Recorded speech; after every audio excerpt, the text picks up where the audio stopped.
Bom dia, igreja. Vocês me ouvem? Bem? Loud and clear? Glória a Deus. Privilégio estarmos mais uma vez aqui pela manhã para louvarmos ao nosso Deus e para também escutarmos a palavra dele.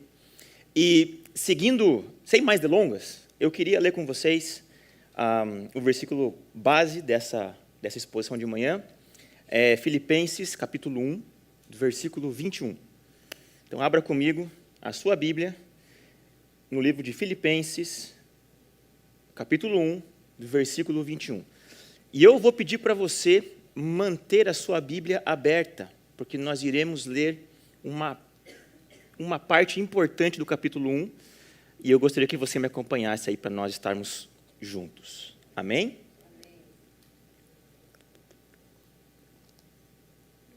Filipenses capítulo 1, verso 21, diz assim: porquanto, para mim, o viver é Cristo, e o morrer é lucro.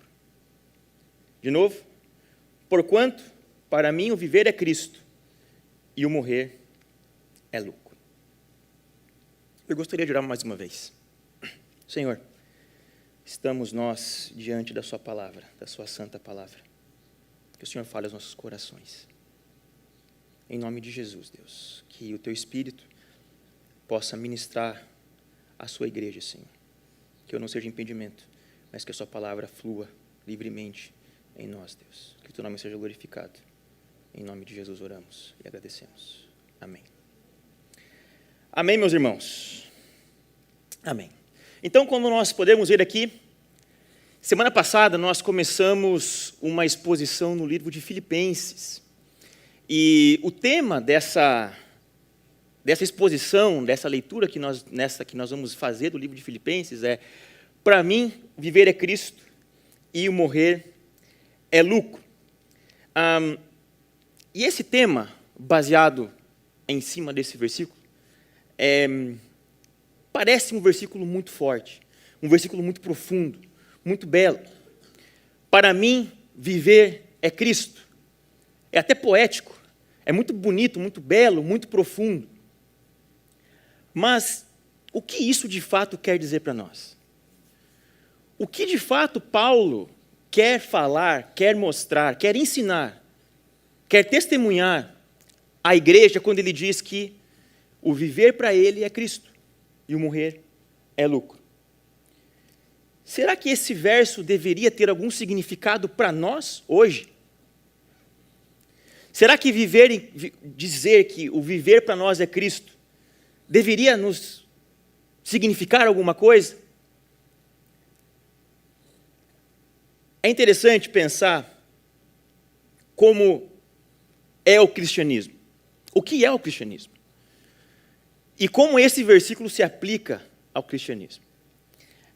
Uma das coisas que eu acho muito interessantes aqui nesse país é que eles têm pesquisa para tudo. Vocês já viram isso? Tudo que é tipo de pesquisa, tudo que é tipo de pergunta, tudo que você quer saber, existe uma porcentagem, um número, um dado, um gráfico. Isso é muito interessante. Inclusive, eu trabalho com isso. Então, essa parte de números, de dados, de porcentagem, de informações, é uma área que me interessa bastante. E eu estava dando uma olhada nas pesquisas sobre a fé cristã aqui nos Estados Unidos. E olha só o que esses números nos dizem se nós olhamos para o que nós lemos. 47% dos cristãos protestantes e evangélicos aqui dos Estados Unidos se declaram ou se consideram muito espirituais. 42% dos cristãos americanos se consideram alguma coisa espiritual. 11% se consideram pouco ou nada espiritual. Lembra, Paulo está dizendo, para mim o viver é Cristo. E nós estamos olhando para o cristianismo, para a igreja, e vendo que menos da metade da igreja nos Estados Unidos se considera espiritual. 56% dos cristãos evangélicos e protestantes pensam no seu propósito de vida pelo menos uma vez na semana. Mais ou menos metade de novo. Um pouquinho mais agora, né? Melhoramos um pouquinho. 56% pensam toda semana no que estão fazendo, por que estão fazendo, no seu propósito de vida, por que estão aqui. 33%, uma vez ao mês, talvez algumas vezes ao ano. E 11% nem pensa nisso. 45% da igreja, dos cristãos, daqueles que confessam ser cristãos, frequentam a igreja semanalmente. 45% dos cristãos aqui nos Estados Unidos frequentam a igreja semanalmente. Irmãos, eu nem quero perguntar quantos desses participam regularmente de atividades extra-culto na igreja. Se menos da metade vem na igreja semanalmente, quantos desses, de fato, vivem a igreja? 45% frequentam semanalmente, 10% umas 2 vezes, até 2 vezes no mês, e 45% dos cristãos frequentam a igreja menos que uma vez ao mês. O cristianismo, de 2010 a 2020, diminuiu em participação aqui nos Estados Unidos 10%. Nós estamos falando, essa pesquisa tomou em consideração Estados Unidos e Canadá. Então, nós estamos falando de uma população de mais ou menos 370 milhões de pessoas. Nós diminuímos 10%. O número de sem religião dobrou em 10 anos. E todas as outras religiões cresceram. Perceba. Apenas uma religião diminuiu, com um número relevante, que é 10%. Todas as outras cresceram. E os sem religião dobraram. Agora, diante desse número assustador, que deixa essa sensação de derrota, né? Parece que nós estamos vendo o gol ontem do Marrocos. A gente estava lá na FanFest ontem, devia ter, sei lá, 5 milhões de brasileiros lá ontem, mais ou menos. E tinha 5 marroquinos. E os 5 estavam atrás de mim. Atrás de mim. E é engraçado que a Juju e a Manu estavam sentadas atrás, e eles chegaram, os 5, e tomaram um espaço, expulsaram as meninas de lá, e tomaram conta ali. Aí aconteceu o gol, todo mundo chateado, e aqui atrás, uma festa. Então, o meu sentimento foi mais ou menos esse que eu estou vendo aqui na carinha de vocês agora, quando o Brasil tomou o gol ontem. Né? E, de fato, o que nós estamos vendo aqui, gente, é que a fé cristã, o cristianismo, está perdendo força, está perdendo espaço e está perdendo relevância. E o que isso quer dizer para nós? Por que o cristianismo está perdendo força? Por que o cristianismo está perdendo espaço? Por que o cristianismo está perdendo relevância? Porque o cristianismo que nós vivemos nessa nação é um cristianismo fraco. É um cristianismo que não tem o mais importante, não tem Cristo. Quando nós entendemos o que significa dizer que Cristo é a minha vida, eu não posso aceitar que metade das pessoas que dizem conhecer a Cristo e servir a Cristo não são espirituais. Eu não posso aceitar que essas pessoas não pensam no porquê elas estão vivendo. E eu não posso pensar que essas pessoas não participam do corpo daquele que eles dizem servir.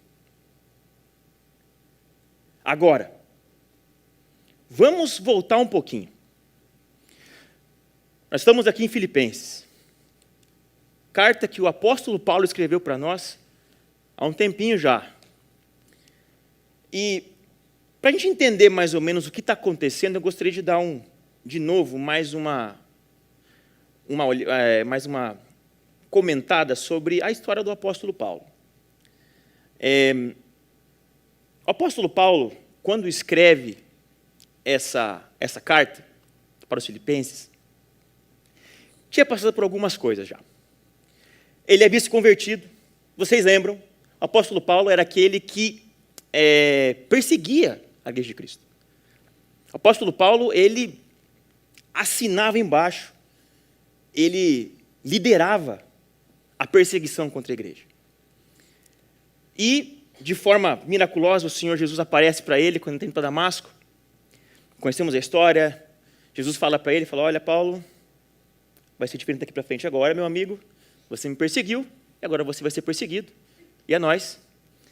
E, então, ele se converte, fica cego. Ananias vai lá, fica com medo de ir. Ananias fala, Senhor, não vou lá orar por ele. Deus fala, pode ir que é para ser, vai lá. Ele enxerga, é preparado. Depois disso, ali por Atos 13, nós começamos a ver o ministério de Paulo. Aquele que tinha sido o principal, talvez, perseguidor da igreja, se torna o principal apóstolo, o principal evangelista, o principal missionário da igreja, no começo. Então, o apóstolo Paulo sai para viajar. Ele tem 3 grandes viagens missionárias durante esse período. Ele participa do Concílio de Jerusalém, porque Paulo é um apóstolo que é enviado para pregar os gentios. Então, ali em Atos 15, há uma discussão em como receber os gentios na fé e tal. E Paulo vem e fala, não, olha só, a gente foi lá e Deus está fazendo, Deus está curando, Deus está batendo no Espírito, Deus está salvando o gentil. E ele participa desse concílio, participa da decisão de receber os gentios na fé. Ele participa de curas, participa de milagres, ressuscita a gente. Eu acho muito interessante aquela história de que Paulo está pregando de madrugada e tem um jovem na janela e o jovem dorme, cara. Eu fico pensando assim, cara, se ele dormiu com Paulo pregando, né? O cara tinha uma régua um pouquinho alta. Ele dormiu com Paulo pregando, sabe o que aconteceu com ele? Ele caiu. E sabe o que aconteceu depois que ele caiu? Ele morreu, cara. Já imaginou uma situação dessa? Aí Paulo desceu, estendeu a mão, ressuscitou o cara. O nome do nosso querido jovem, inclusive, era Eutico. Mais um nome aí para você considerar para o seu filho. Que, né? Só ore daí para ele não dormir durante as pregações, para evitar maiores problemas, né? Nós não somos Paulo e até onde eu sei ele não está mais aí, né? Então, é melhor evitar. Mas Paulo, então, ele vive curas, vive milagres, vive um avivamento incrível em Éfeso. Chega lá, a igreja começa a crescer, os caras começam a queimar livro de bruxaria, começam a jogar fora ídolo. Paulo viveu coisas maravilhosas. E a gente ama falar sobre as coisas maravilhosas que Paulo viveu. Mas Paulo também experimentou alguns perrengues, viu, irmãos? Oxe. Paulo foi açoitado.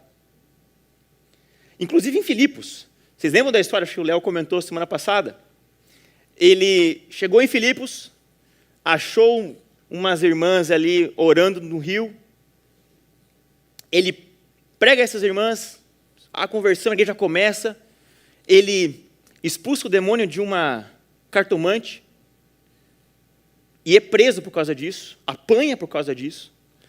Aí ele está lá na cadeia, ele e Silas, meia-noite, tranquilo, cantando.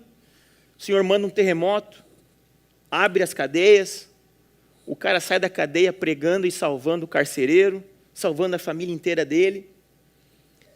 Mas tudo isso não aconteceu sem perrengue. Açoitado, preso, Paulo foi apedrejado e dado como morto em Listra. Apedrejaram Paulo. E arrastaram ele para fora, tá, tipo assim, cara, o cara está morto, deixa ele aí, já era. E de repente ele levanta e continua andando. Paulo foi perseguido, foi acusado, foi desprezado, passou necessidade, enfrentou rebelião das igrejas que ele plantou. E agora, ele está preso em Roma. Ele escreveu essa carta para os filipenses, da prisão de Roma, porque ele tinha sido preso em Jerusalém pelos judeus. E o que acontece? Paulo tinha um plano. Ele queria ir pregar na Espanha. Então ele escreve uma carta aos romanos, que é uma das cartas mais completas que nós temos no Novo Testamento, se apresentando para a igreja de Roma, porque ele não esteve em Roma e nunca tinha ido a Roma, ele não conhecia a igreja de Roma, não tinha fundado a igreja de Roma. Então ele se apresenta à igreja de Roma, apresenta o evangelho, e no final ele fala assim, seguinte, irmãos, então eu vou aí, tá, vamos passar um tempinho juntos, vamos comer um pão aí, tomar uma aguinha, participar junto, tomar um cafezinho, e aí vocês vão me ajudar, vão levantar uma oferta e eu vou lá para a Espanha, eu quero pregar lá. Só que o plano de Paulo não deu certo, porque antes dele ir para Roma, ele foi preso. Aí preso, ele fala assim, cara, eu sou cidadão romano, se eu apelar para César, para onde eu vou? Para Roma. Então ele apela, vai preso para Roma, chega em Roma depois de passar um naufrágio, né? Ele naufraga, passa na ilha de Malta, é picado por uma cobra, aí é curado, não acontece nada, os caras já querem transformar ele em Deus também. Então veja a história do apóstolo Paulo. Quando ele escreve essa carta, ele não é um neófito, ele não é alguém que está começando na fé, ele não é alguém que está começando a sua missão. Ele é alguém que já tem muita bagagem, muita experiência. Alguém que viu muitas coisas boas, mas que passou por muitos perrengues. E esse homem, esse Paulo, diz, para mim o viver é Cristo e o morrer é lucro. O que isso significa? Como que esse homem pode passar por tanta coisa, viver tanta coisa, sofrer tanto de forma injusta, e ainda dizer, cara, para mim, Paulo, o viver não é nada mais do que Cristo, e somente Cristo. Para nós entendermos um pouquinho melhor o que Paulo quer dizer e o que isso significa para a gente hoje, eu queria ler com vocês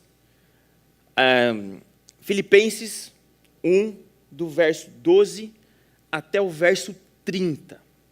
É um texto longo, por isso eu vou dividir em 3 partes, já para nós pensarmos em cada sessão com a verdade que Paulo quer nos ensinar. Então, você que está com a sua Bíblia aberta, e você que não está com a sua Bíblia aberta, abra a sua Bíblia agora. Filipenses capítulo 1, nós vamos ler a primeira parte, que é do verso 12 até o verso 18. Filipenses 1, do verso 12 até o verso 18. Eu quero ler aqui, na versão revista atualizada. Vamos lá. Quero ainda, irmãos, cientificar-vos de que as coisas que me aconteceram têm, antes, contribuído para o progresso do Evangelho, de maneira que as minhas cadeias em Cristo se tornaram conhecidas de toda a guarda pretoriana e de todos os demais. E a maioria dos irmãos, estimulados no Senhor por minhas algemas, ousam falar com mais desassombro a palavra de Deus. Alguns, efetivamente, proclamam a Cristo por inveja e porfia, outros, porém, o fazem de boa vontade. Estes por amor, sabendo que estou incumbido da defesa do Evangelho. Aqueles, contudo, pregam a Cristo por discórdia, insinceramente, julgando suscitar tribulação às minhas cadeias. Todavia, que importa? Uma vez que Cristo, de qualquer modo, está sendo pregado, quer por pretexto, quer por verdade, também com isto me regozijo. Sim, sempre me regozijarei. Amém? Quando Cristo é a nossa vida, se eu fosse colocar um título para essa exposição hoje, seria justamente esse: quando Cristo se torna a nossa vida. Uma das coisas que acontecem conosco é que Ele redefine a nossa mentalidade. Cristo redefine a nossa mentalidade. E o que é mentalidade? Mentalidade é a dimensão da nossa existência, do nosso ser, que interpreta o que está acontecendo. Nós olhamos, entendemos, interpretamos, sentimos, reagimos a tudo que acontece por essa mentalidade que nós temos. E essa mentalidade, ela é formada por crenças, sentimentos, experiências, conhecimento. Então, tudo que acontece na nossa vida, tudo que nós temos acesso, tudo que faz parte de nós, ajuda ou forma, constrói a nossa mentalidade.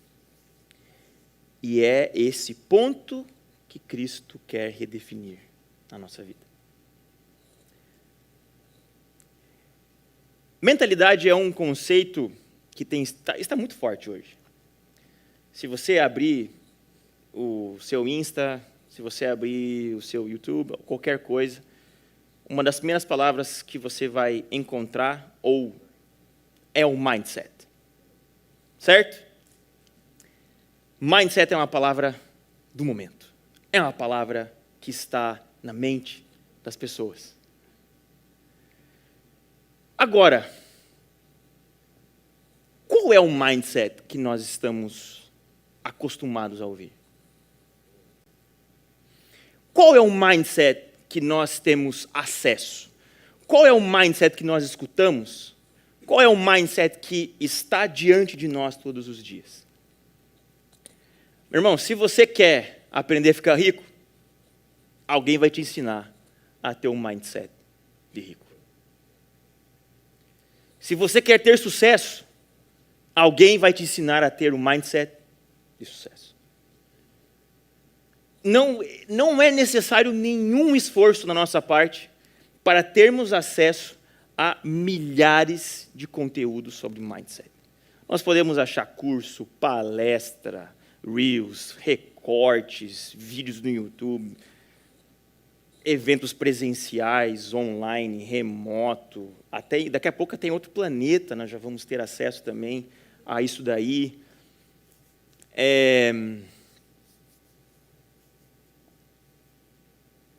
Agora, será que é isso que Paulo está nos ensinando aqui? Será que o mindset que Cristo quer formar em nós é um mindset de sucesso? É um mindset de ser rico? É um mindset de buscar o nosso bem? É um mindset de fazer o que eu quero, realizar os meus sonhos? Acredito que fica muito claro quando nós olhamos para o texto que não é isso o que o apóstolo Paulo está dizendo. Perceba no versículo 12. Quero ainda, irmãos, cientificar-vos que as coisas que me aconteceram têm, antes de qualquer coisa. Perceba essa palavra, que ela é muito importante. As coisas que me aconteceram, a saber, preso, eu estar preso.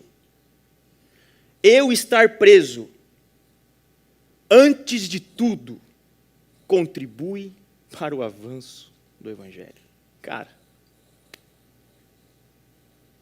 isso aqui é muita coisa, menos mindset de sucesso próprio. A primeira coisa que Paulo está nos ensinando aqui sobre o mindset que Cristo, a mentalidade que Cristo quer formar em nós, quer redefinir em nós, é que a mentalidade segundo Cristo, ela foca no reino, não foca em circunstâncias. A nossa mente, quando está em Cristo, ela está focada no lugar certo. É interessante porque a mente focada no lugar certo, ela muda completamente como enxergamos, interpretamos e vivemos a nossa vida. Eu lembro que há muito tempo atrás, mas muito tempo atrás, não faz tanto tempo assim, porque, eu não tenho tantos anos assim de vida. Mas, quando eu era um jovenzinho, pré-faculdade ainda, trabalhando para pagar o cursinho, lá em Curitiba, eu fiz sabe essas dinâmicas de trabalho? O pessoal chama alguém para ir lá falar, aí mostra um videozinho interessante, manda todo mundo estourar a bexiga junto, sempre tem essas. Lembra desses eventos? Quantos participaram desses eventos aqui? Pô, pelo amor de Deus, gente, me ajudem aí, né? Hoje eu vejo muito o pessoal batendo sino, no Insta, né? Então, acho que é o evento de hoje. Mas, nessa época, eu fiz esse curso, esse evento, essa dinâmica, e é muito interessante porque, eu estava falando sobre foco, e eles passaram um videozinho em que nós tínhamos que contar quantas bolas brancas, eu acho,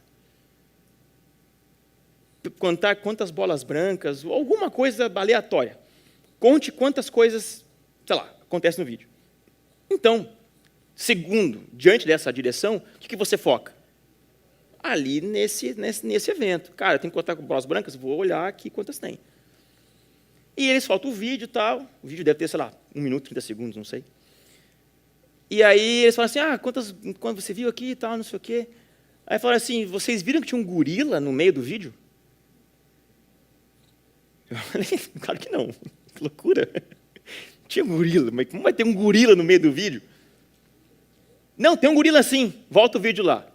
E de fato, no meio do movimento passava um gorila, é uma pessoa vestida de gorila dançando. E ninguém tinha visto o gorila. Por quê? Porque nós não estávamos focados nisso. Se nós não focamos no reino de Deus, meus irmãos, nós nunca vamos ver o reino de Deus. Se nós não olhamos para o reino de Deus como prioridade da nossa vida, nós vamos enxergar qualquer coisa, menos o reino de Deus acontecendo, avançando, progredindo. O reino de Deus é mais importante do que as nossas circunstâncias. Vocês lembram o que Jesus falou no Sermão do Monte? Buscar em primeiro lugar e a sua justiça. E todas estas coisas que vocês acham que são importantes vão ser acrescentadas. Meu irmão, Jesus não trouxe paz entre Deus e os homens para nós vivermos focados na nossa vida aqui. Ele morreu, ressuscitou e salvou você para você olhar para o reino dele, para você enxergar o reino dele, para você focar no reino dele. E as outras coisas, irmãos, sejam importantes ou não sejam importantes, são secundárias. O primeiro lugar sempre deve ser o reino de Deus. Amém? Espera aí que fechou aqui, eu vou abrir de novo, espera aí. E por que o reino de Deus deve ser nossa prioridade? Porque é o que de fato importa. O reino de Deus não vai passar, meus irmãos. O reino de Deus é eterno. Toda circunstância que nós passamos, que nós vivemos, vai passar. Tudo que nós estamos olhando aqui, vendo, sentindo, querendo, vai passar. Mas o reino de Deus é inabalável, é eterno, é para sempre. não acaba. Além de focar no reino, quando nós temos a nossa mentalidade reordenada, redefinida por Cristo, nós entendemos a adversidade como ferramenta de avanço do reino. Olha comigo o versículo do 13 ao 15. De maneira que as minhas cadeias em Cristo. Ele está dizendo o que está produzindo o que vem depois. Se tornaram conhecidas de toda a guarda pretoriana e de todos os demais. E a maioria dos irmãos, estimulados no Senhor por minhas algemas, ousam falar com mais desassombro na palavra de Deus. Perceba que Paulo aqui, ele não está reclamando da circunstância. Ele está entendendo que a circunstância é ruim, porque, meus irmãos, eu não sei você, mas estar preso não parece algo muito agradável. Não ter liberdade não parece uma decisão muito agradável. Um acontecimento muito agradável. Mas Paulo está dizendo assim, por causa das cadeias, por causa da minha prisão, Cristo foi anunciado em toda a guarda pretoriana. E outros ainda escutaram de Cristo, porque eu estou aqui com eles. Porque Paulo não teria acesso a estes guardiões, ou esses guardas romanos, se não fosse preso. Paulo está falando assim, olha, ainda bem que eu tive preso, porque eu pude anunciar Cristo aqui. Porque eu não estaria anunciando de outra forma. E além disso, os irmãos estão ouvindo que eu estou aqui anunciando, e estão se animando no Senhor, para anunciar Cristo também, com mais ousadia, com mais fé, com mais força. Então, a adversidade é uma ferramenta, é um caminho, é uma bênção que Deus usa para avançar o seu reino. Vocês lembram da história de José? Irmão mais novo, preferido, queridinho do papai.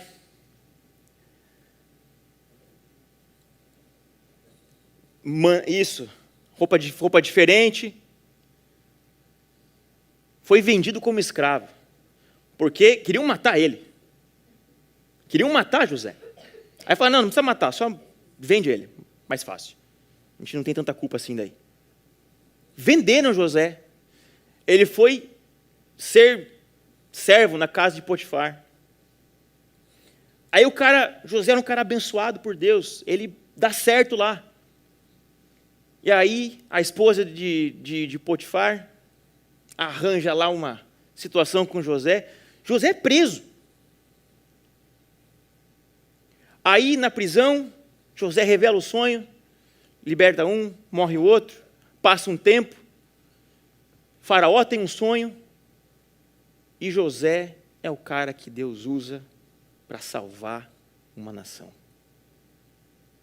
Mas José jamais estaria na posição de estar, na posição de conselheiro e ferramenta de Deus para Faraó se ele não tivesse passado por tudo que ele passou. Ele teve que ser vendido, teve que ser preso, teve que ser esquecido. E ele fala para os irmãos, não foram vocês que me venderam. Não se preocupem, não briguem, não se entristeçam. Deus usou isso para me trazer aqui e salvar vocês.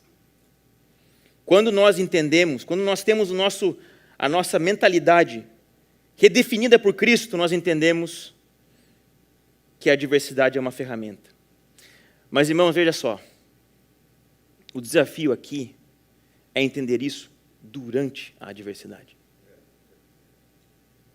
Depois é fácil. Hoje nós lemos Gênesis e viu só como Deus é bom? Olha o que aconteceu na vida de José. Olha que bênção, que maravilha. Não é? Mas e o durante? E quando você está no meio? Você consegue olhar e falar assim, Deus está usando isso aqui para avançar o reino dele. E para mim isso é o que importa. Nosso desafio hoje é crer nisso. Não depois, mas hoje. Agora. E durante. E, em último, aqui, Paulo fala dos versos 16 a 18. Eixos por amor, sabendo que eu estou incumbido do evangelho. 15. Alguns efetivamente proclamam a Cristo por inveja e porfia, outros, porém, o fazem de boa vontade. Eixos por amor, sabendo que estou incumbido da defesa do evangelho. Aqueles, contudo, pregam a Cristo por discórdia, insinceramente, julgando suscitar tribulação às minhas cadeias. Todavia, o que importa? Uma vez que Cristo, de qualquer modo, está sendo pregado, quer por pretexto, quer por verdade, também com isto me regozijo, sim. Sempre me regozijarei. Irmãos, aqui é importante fazer um parênteses. Paulo não está defendendo o anúncio de qualquer evangelho aqui. Ah, está pregando. Se está pregando, está tudo certo. Não, Paulo está falando, eles estão anunciando Cristo. Estão pregando Cristo. Então, o conteúdo da pregação não está em xeque. O que está em xeque é a intenção, a motivação. E Paulo aqui, ele nos ensina que a mentalidade que Cristo redefine em nós é uma mentalidade que prioriza a missão acima da reputação. Paulo não está preocupado se é com ele, se é a partir dele, se é para ele. Ele está preocupado, cara, é Cristo, é Jesus avançando, é o evangelho sendo pregado, é pessoas sendo salvas. Se é comigo, por mim, para mim, isso é menor. O importante é Cristo continuar avançando. Somos desafiados a nos alegrar, mesmo quando não é conosco. Ainda que seja com pessoas que nós não aprovamos. Porque mais importante que o evangelista é o evangelho. Mais importante que o mensageiro é a mensagem. Amém, irmãos? Amém. Estão comigo ainda? Amém. Agora eu queria fazer uma pergunta para vocês. Qual é a nossa circunstância hoje? Alguma coisa fora do lugar? Você vê Deus agindo através da sua adversidade? Você se alegra em ver Deus fazendo na vida do outro? Sabe, meus irmãos, eu preciso compartilhar um testemunho. Esses dias, eu estou tentando seguir o plano de leitura da igreja. Tá? Quantos aqui estão lendo, fazendo o plano da igreja? Só irmãos, pelo amor de Deus, né? Vamos ler a Bíblia daí, né?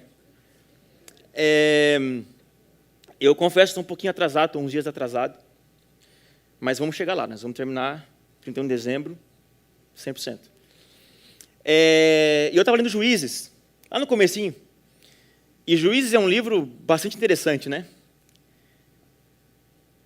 E eu lembro que eu li o texto que estava tendo guerra por causa da desobediência, idolatria, e Deus mandou o povo ser cativo, e de repente levantou um juiz, e o juiz libertou o povo, e o versículo falava assim, então a terra descansou da guerra por 40 anos.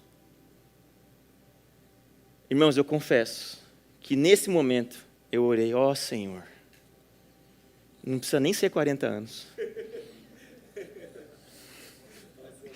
Pô, olha pra gente aí, uns diazinhos, por favor. Não precisa ser 40 anos, não. E você sabe o que aconteceu? O Espírito de Deus me levou lá para Hebreus 4. Quando o escritor fala que o nosso descanso é Cristo. Não é a falta de guerra que vai fazer você descansar, meu irmão. Vamos avançar aqui. Eu me preparei para falar 2 horas, mas vai que o senhor quer falar mais, né? Então,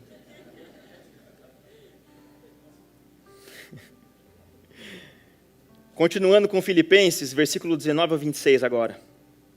Porque estou certo de que isto mesmo, pela vossa súplica e pela provisão do Espírito de Jesus Cristo, me redundará em libertação, segundo a minha ardente expectativa e esperança de que em nada serei envergonhado. Antes, com toda a ousadia, como sempre, também agora será Cristo engrandecido no meu corpo. Quer pela vida, quer pela morte, porquanto para mim o viver é Cristo e morrer é lucro. Entretanto, se viver na carne traz fruto para o meu trabalho, já não sei o que escolher.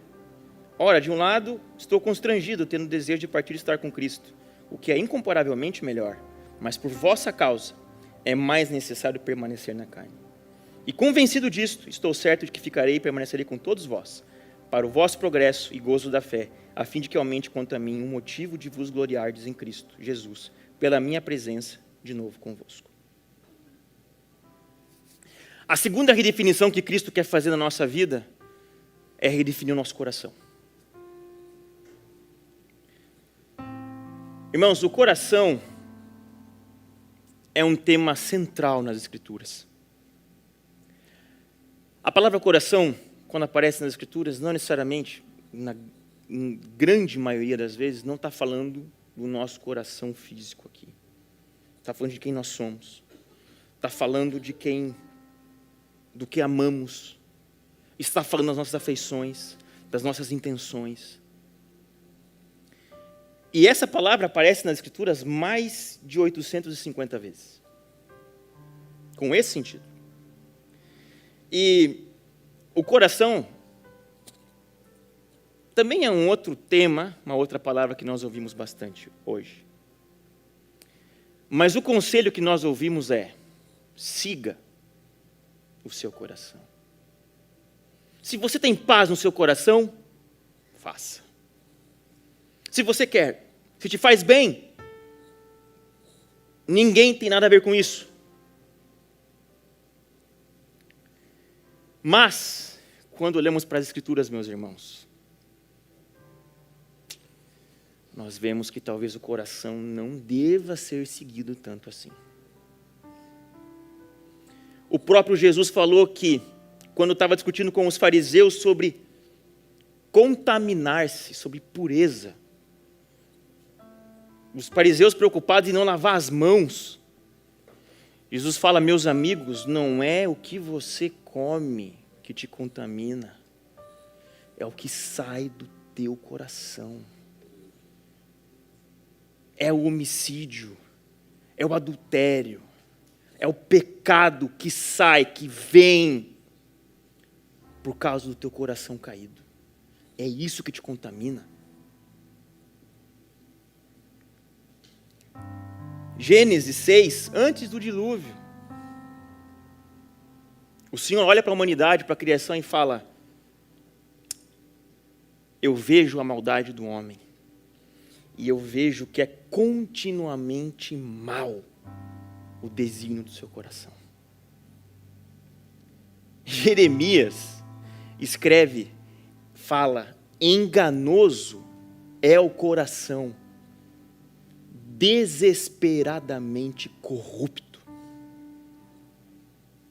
Calvino, o reformador, diz que o nosso coração é uma fábrica de ídolos perpétua. É isso que nós entendemos como base da depravação total. Nós somos caídos, meus irmãos. Ainda que sejamos imagem de Deus, essa imagem foi corrompida. Essa imagem foi afetada pelo pecado. E o nosso coração precisa ser redefinido. Precisa ser transformado. E a primeira coisa que precisa acontecer no nosso coração, nós precisamos que Cristo se torne o centro da nossa vida. Nós precisamos olhar para aquela frase ali, e dizer: para mim, viver é Cristo de verdade. O coração que fabricava ídolos, agora tem um Deus verdadeiro. O coração que buscava prazer, satisfação, que amava a si mesmo, agora tem alguém que é suficiente, alguém que é excelente, alguém que é superior. Quanto mais nós temos de Cristo, mais nós queremos.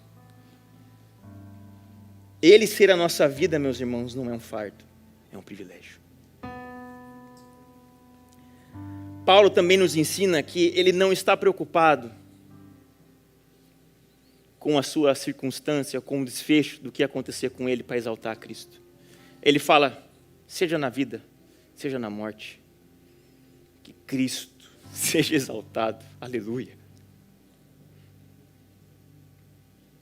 A nossa expectativa como aqueles que amam a Cristo como a vida, não é escolher o caminho, irmãos. Não é definir o caminho. É exaltar a Cristo.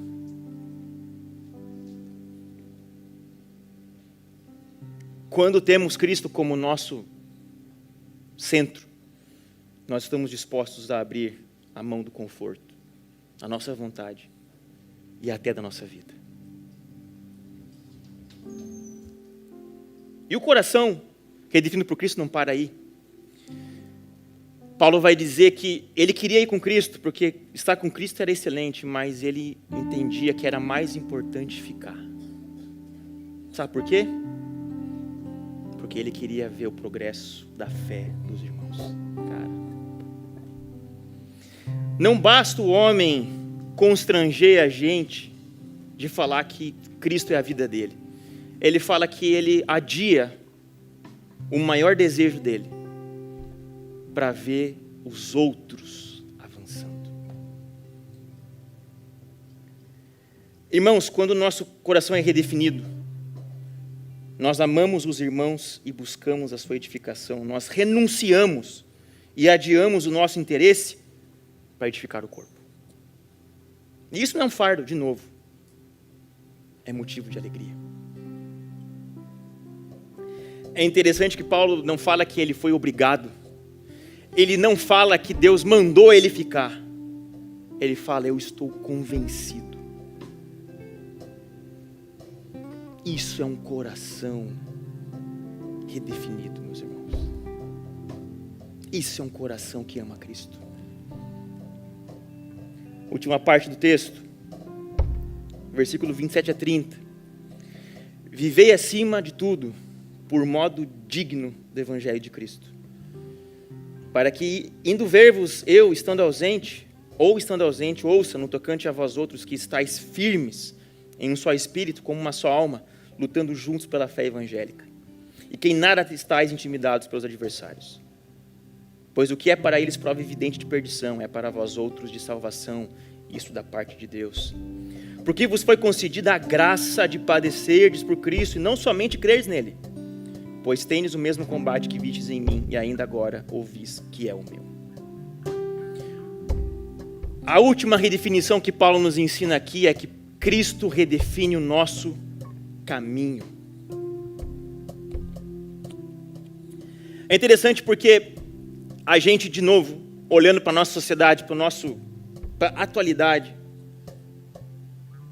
nós vemos muito relativismo. Não tem certo e errado. Nós vivemos numa sociedade líquida, em que os relacionamentos, os compromissos passam. Não há solidez, não há base, não há estrutura. E muitas vezes Jesus é colocado nesse balaio de relativismo, dizendo, Jesus é um cara legal. Jesus não julgou ninguém. Jesus te aceita como você quer, como você é. Venha como está, e de fato. Mas não para aí. Sempre que Jesus salvou alguém, curou alguém, ele tinha uma mensagem de despedida. Vai. Mas não peca mais. Irmãos, uma vida redefinida pelo Evangelho, por Cristo, é uma vida que se torna digna do Evangelho. Veja, nós nunca seremos dignos do Evangelho. Nós não nos tornamos dignos para o Evangelho, nos tornamos dignos por causa do Evangelho. É o que Cristo fez, é a boa notícia de Deus se tornar homem. Viver uma vida perfeita, morrer, ressuscitar e estar à destra de Deus, que nos faz capazes de sermos dignos do Evangelho.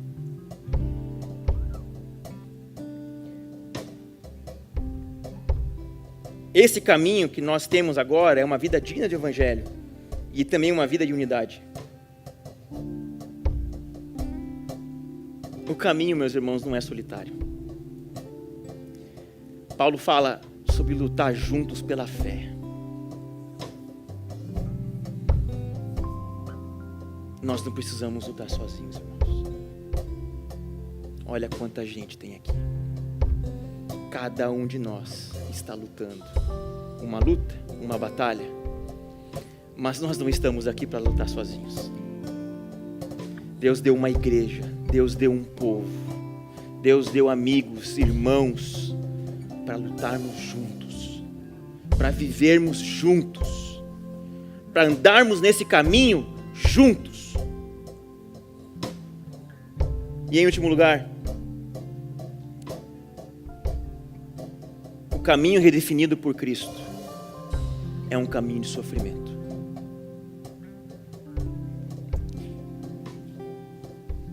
Paulo não fala do sofrimento como um peso, de novo, não é visto com lamento. Paulo fala a Deus que Cristo nos deu a graça, o privilégio de não só crermos em Jesus, mas também sofrermos com Ele. Meus irmãos, o sofrimento acompanha o povo de Deus desde o começo. Em Cristo, isso se tornou ainda maior. A igreja sofreu desde que foi fundada.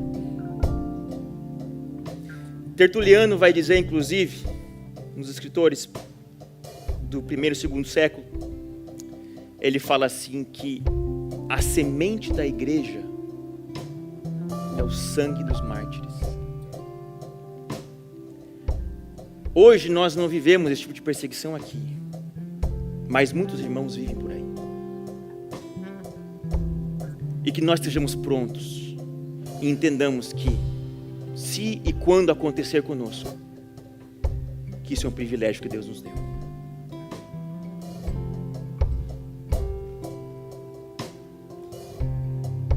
Nós vemos aqui que Cristo redefine a nossa mentalidade, redefine o nosso coração e redefine o nosso caminho.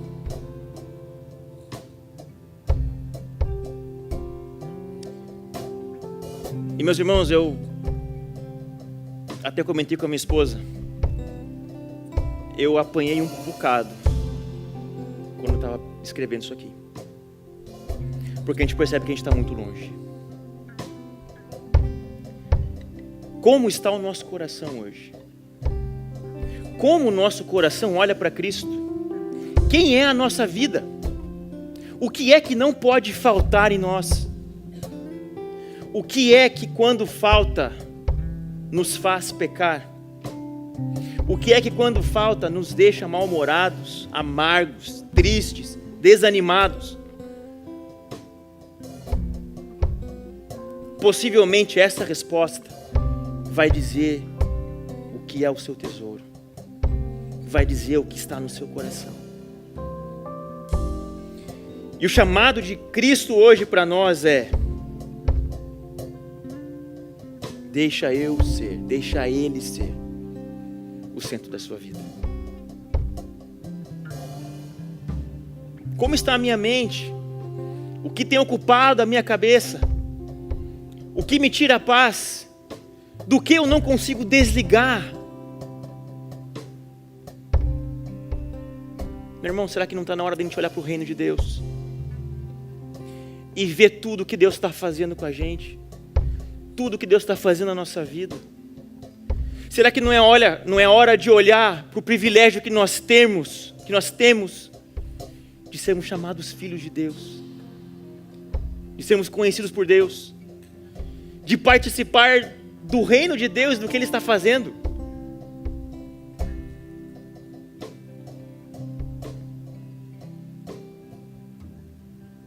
Como está o nosso caminho? Em que caminho que nós estamos andando? Para onde eu estou indo? E como eu estou indo? Jesus fala: eu sou o caminho, a verdade e a vida.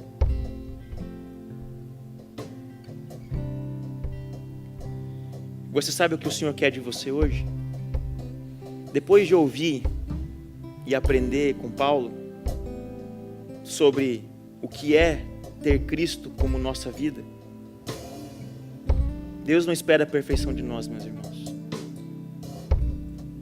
Deus não está olhando para nós aqui agora esperando uma resposta, uma justificativa, um argumento, uma defesa. Deus está procurando um coração quebrantado.